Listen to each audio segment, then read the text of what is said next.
நிலா கல்யாணம் பண்ணிட்டு போய் அந்த குடும்பத்துல இருக்க 3 பேருக்குமே கல்யாணம் பண்ணி வச்சு அழகு பார்க்கணும் அப்படின்னு நினைக்கிறது யாருக்கெல்லாம் பிடிச்சிருக்கோ அவங்க எல்லாரும் மறக்காம இந்த ஸ்டோரிக்கு ஒரு லைக் பண்ணிட்டு பாருங்க. இங்க வானதி வீட்டுல ரொம்ப பிரச்சனையா இருக்கு. ஏண்டி போயும் அந்த ஜல்லி பையன் கல்யாணம் பண்ணணும்னு துடிக்கிறியே, ஏண்டி இப்படி எல்லாம் இருக்க அப்படின்னு கேக்குறாங்க. இங்க பாருமா, என் புருஷன் அவரு, என் புருஷனை பத்தி நீ தப்பா பேசினா நான் உனக்கே மரியாதை கொடுக்க மாட்டேன் தெரியுமில்ல அப்படிங்கிறாங்க. எனது புருஷனா? எங்க இருந்துடி வந்தான் புருஷன்? இங்க பாரு வானதி, இப்படி எல்லாம் பேசுற பேச்சு வச்சுக்காத. நீ புருஷன்னு சொல்லும் போதே எனக்கு அருவருப்பா இருக்கு அப்படின்னு சொல்றாங்க. அப்ப உடனேட்டு அம்மா நீ என்ன சொன்னாலும் சரி, அவரு தான் என்னோட புருஷன் அப்படின்னு சொல்லமோ அவங்க அப்பா அவங்க அண்ணன் எல்லாருமா சேர்ந்து வானதிய அடின்னு அடிக்கிறாங்க. அப்ப இதுக்கு முன்னாடி நீ தான் அவளை நம்ம வீட்டுக்கு பொண்ணு கேட்டு வர சொன்னையா? அப்படியே வெக்கம் இல்லாம தட்டை தூக்கிட்டு வந்துடுறானுங்க. இருக்கிறது ஒத்த புள்ளைய 5 பேர் வச்சிருக்காங்க அப்படின்ற மாதிரி சொல்றாங்க. இதுக்கு மேல உங்களுக்கு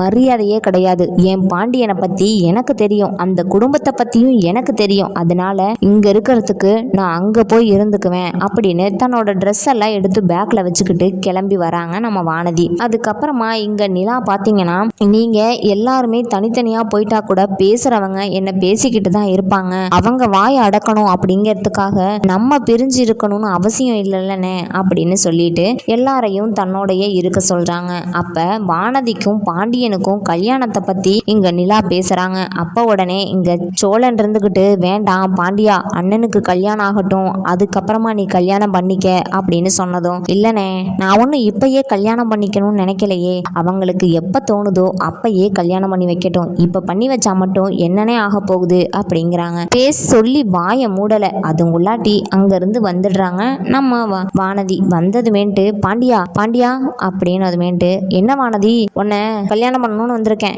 எங்க வீட்டுல இருக்க யாருமே வேண்டான்னு உதறி தள்ளிட்டு வந்துட்டேன், எனக்கு ஒருத்தரும் வேண்டாம், நீ மட்டும் என் கூட இருந்தா எனக்கு அதுவே போதும், வேற ஒருத்தரும் எனக்கு வேண்டாம் அப்படின்னு சொல்றாங்க. என்ன வானதி இப்படி ஒரு முடிவு எடுத்திருக்க? எந்த முடிவு எடுக்கிறா இருந்தாலும் என்கிட்ட ஒரு தடவை சொல்ல மாட்டியா? உங்க வீட்டுல இருக்கவங்கள என்ன நினைப்பாங்க, என்னெல்லாம் தப்பா நினைப்பாங்க, அதெல்லாம் எனக்கு தெரியாது, அவங்க என்னமோ நினைச்சிட்டு போகட்டும், ஆனா என்னால உன்னை விட்டெல்லாம் இருக்க முடியாது, இனிமே ஒரு நிமிஷம் கூட என்னால உன்னை விட்டு இருக்க முடியாது, நீ தான் என் வாழ்க்கைக்கு வேணும் அப்படின்னு சொல்றாங்க.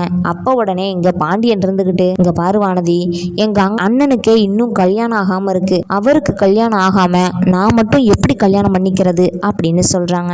ஏன் என்னைய கல்யாணம் பண்ணிக்கிட்டா அதுக்கப்புறம் நானும் நிலாவும் சேர்ந்து பொண்ணு தேட மாட்டோமா? எப்படியோ உனக்கு என்ன, சேரன் அண்ணனுக்கு கல்யாணம் பண்ணி வைக்கணும் அவ்வளவுதானே அப்படிங்கிறாங்க. எங்க அண்ணனுக்கு கல்யாணம் பண்ணிட்டு தான் நான் உன்னை கல்யாணம் பண்ணிக்குவேன்னு சொல்லும் போது அந்த பொண்ணு அழுறாங்க.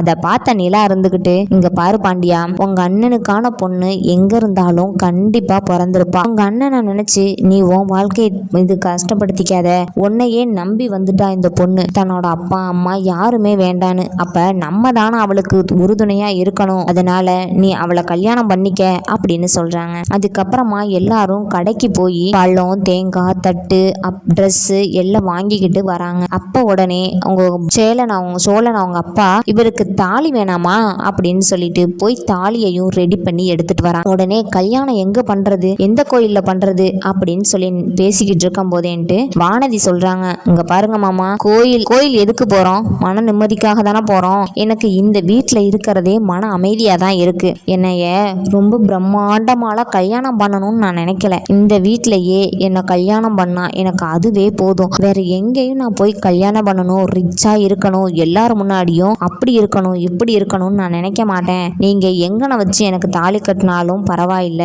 அப்படிங்கிறாங்க. இதை கேட்டதுமேட்டு, அப்படி போடு, நம்ம குடும்பத்துக்கு ஏத்த பொண்ணு தான், நான் கூட பொண்ணு ரொம்ப ரிச்சா இருக்கும்னு நினைச்சிட்டேன், பரவாயில்ல, இவளும் நம்மளுக்கு தக்கன எங்க இருக்கணும்னு நினைக்கிறாளோ அதே மாதிரி தான் இருக்கிறா, பொண்ணு நம்மளுக்கு செலவு வைக்க கூடாதுன்னு நினைக்கிறா, ரொம்ப நல்லது அப்படின்னு சொல்லிட்டு அவங்களும் நின்ன இடத்திலேயே கல்யாணத்தை பண்ணி வச்சிடலான்னு கல்யாணத்தையும் பண்றாங்க. பல்லவன் இருந்துகிட்டு, அடுத்து என்ன, நம்ம சேரனுக்கு தான் கல்யாணம், பொண்ணு தான் தேடணும் அப்படின்னு சொல்றாங்க. உடனே வானதி இருந்துகிட்டு, அவருக்கு நான் பொண்ணு தேடி வைக்கிறேன், என் ஃப்ரெண்ட்ஸ் எல்லாம் எத்தனையோ போயிருக்காங்க, அவங்கள பிடிச்சு சேரன் மாதிரி ஒரு ஆள் கிடைக்க கொடுத்து வச்சிருக்கணும்னு சொல்லி கல்யாணத்தை பண்ணிட வேண்டிதான், சட்டு புட்டுன்னு கல்யாணத்தை பண்ணி அழகு பார்க்கணும், பல்லவனுக்கும் கல்யாணம் பண்ணிடணும், அப்பதான் எனக்கும் சந்தோஷம் அப்படின்னு சொல்லி நிலா சொல்றாங்க. அதை கேட்ட பல்லவன், அண்ணி ஏன் அண்ணி சும்மா சொல்றீங்க, இதை வேற எனக்கு ஒரு மாதிரி இருக்கு அண்ணி, நான் இப்பதானே காலேஜ் படிச்சுக்கிட்டு இருக்கேன், காலேஜ் படிக்கும் போதே இதை பற்றியெல்லாம் யாராச்சும் பேசுவாங்களா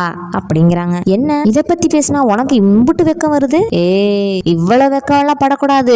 இங்கே பாரு, உனக்கு அண்ணி ஒரு நல்ல பொண்ணா பார்த்து நச்சுன்னு கல்யாணத்தை பண்ணுவேன். நீயும் சந்தோஷமா இருக்கணும். உங்க எல்லாரையும் கல்யாணம் பண்ணி பார்க்கணும்னு எனக்கு ஆசை அப்படின்னு சொல்றாங்க. அதுக்கப்புறமா பல்லவன் நிலாவை கூட்டிட்டு போய் பக்கத்துல உட்கார வச்சுக்கிட்டு சொல்றாங்க, அண்ணி நான் கூட ரொம்ப பயந்துட்டேன். நீ இந்த வீட்டுல ஃபர்ஸ்ட் யாருமே பொண்ணுங்க இருக்க மாட்டாங்களா, நீங்க ஒரு ஆள் வந்து இருந்தீங்க, எனக்கு ரொம்ப சந்தோஷமா இருந்துச்சு. நான் உங்களை நினைக்கும் போது ரொம்ப பெருமைப்படுறேன் அண்ணி. எனக்கு உங்களை பத்தி எனக்கு ரொம்ப தெரியும் அண்ணி, நீங்க ரொம்ப நல்லவங்கன்னு. ஏன் தெரியுமா, ஒரு நாள் நான் உங்க மேல பாசத்தை காட்டினதுக்கு மறுநாள் எனக்காக நீங்கள் ஹாஸ்டல் போயிட்டு வந்துட்டீங்கல்ல, அதனால நீங்கள் தான் எங்கள் குடும்பத்தில் எல்லார் மேலேயும் பாசமாக இருப்பீங்க. உங்களை விட்டால் எங்களுக்கு வேறு யாருமே இல்லை. நீங்கள் சோழ அண்ணனை தப்பாக நினச்சிக்கிட்டு இருக்கீங்க. அந்த அண்ணனை பற்றி இன்னும் உங்களுக்கு தெரியலை. கோபம் இருக்கிற இடத்துல தான் குணம் இருக்குன்னு சொல்லுவாங்கள்ல, அதே மாதிரி தான் எங்கள் அண்ணனும். ரொம்ப நல்லவர். பார்க்க தான் அவ்வளோ கோவப்படுறாரு. எங்கள் அண்ணன் மாதிரி யாருமே இருக்க மாட்டாங்க அண்ணி. எங்கள் அண்ணனை பற்றி இன்னும் உங்களுக்கு ஏன் அண்ணி தெரிய மாட்டேங்குது அப்படின்னு சொல்லி கேட்குறாங்க. அதுக்கு இல்லைடா, நான் என்ன சொல்ல வரேன்னு உனக்கு புரிய மாட்டேங்குது. சோழன் என்னை ஏமாற்றி கல்யாணம் பண்ணிக்கிட்டான் அப்படின்னு சொல்கிறாங்க. ஏமாற்றி கல்யாணம் பண்ணா எங்கள் அண்ணன் உன் மேலே எம்புட்டு உசுராக இருக்குது தெரியுமா அண்ணி? நீ சொன்னால் போதும், எப்படி தலகால் புரியாமல் ஆடும். தலகால் புரியாமல் உனக்காக என்ன வேணும்னா செய்யும் அண்ணி அப்படிங்கிறாங்க. இப்போ நம்ம வீட்டுக்கு அடுத்த அண்ணியும் வந்துட்டாங்க. அவ்வளோதான், இனிமேல் ஒரே ஜாலி தான். எப்பயுமேன்ட்டு நானும் எங்கள் அண்ணி அப்பாவோட சந்தோஷமாக இருக்கணும்னு நினச்சேன். எங்கள் அப்பாவுக்கும் பார்க்க தானே குடிச்சிக்கிட்டே இருக்காரு. அவர் ரொம்ப நல்ல மனுஷன். தனக்கும் இப்படி இருக்குது, தான் பிள்ளைங்களுக்கும் இப்படி இருக்குது அப்படின்னு மனவேதனை அடைஞ்சிட்டார நீ அப்படின்னு சொல்கிறாங்க. சரி நான் ஒன்றும் சொல்லலை பல்லவா, நீ உங்கள் அப்பாவை பற்றி எனக்கு தெரியும். நீ சொல்கிறதுக்கும் முன்னாடியேன்ட்டு யாராக இருந்தாலும் ஒரு மனுஷங்க தானாக தப்பானவங்களாக மாற மாட்டாங்க. சூழ்நிலையும் சுச்சுவேஷனும் தான் அவங்கள அந்த மாதிரி மாற்றிடும். அதுக்காக உங்கள் அப்பாவை நான் ஒன்றும் குறை சொல்ல மாட்டேன் அப்படிங்கிறாங்க. அண்ணி நீங்கள் மட்டும்தான் எங்கள் குடும்பத்தை சரியாக புரிஞ்சு வச்சுருக்கீங்க. எங்கள் அப்பா ரொம்ப நல்லவர். எங்கள் அப்பாவுக்கும் உங்களை பிடிக்கும், ஆனால் அதை காட்டிக்க மாட்டார். அதுதான் அவரோட குணம். நம்மளை பற்றி எங்கே காட்டிக்கிட்டா சீப்பாக பேசிடுவாங்களோன்னு அவர் நினைப்பார் அண்ணி. மற்றபடி வேறு ஒன்றும் இல்லை.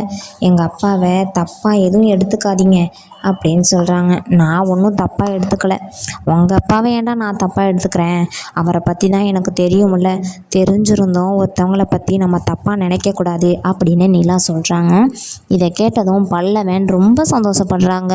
நிலா மாதிரி ஒரு அண்ணி கிடைக்க கொடுத்து வச்சுருக்கணும்னு சந்தோஷப்படுறாங்க.